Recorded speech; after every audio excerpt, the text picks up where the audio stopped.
Pernahkah anda terfikir bagaimana sesuatu yang pahit, yang kuat dan mencabar boleh menghasilkan kemanisan yang luar biasa? Ia kedengaran seperti teka-teki, bukan? Tetapi dalam perjalanan iman kita, seringkali Tuhan menunjukkan caranya yang ajaib untuk mengubah kepahitan menjadi berkat yang manis.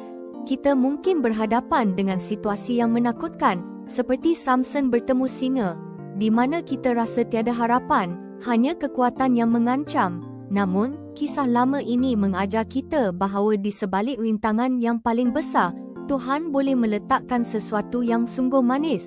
Ia bukan tentang menghindari kesukaran, tetapi tentang bagaimana kita melihatnya melalui lensa iman. Setiap cabaran adalah peluang untuk melihat kasih dan penyediaannya yang tak terduga. Jadi, janganlah gentar apabila berhadapan dengan singa dalam hidup anda.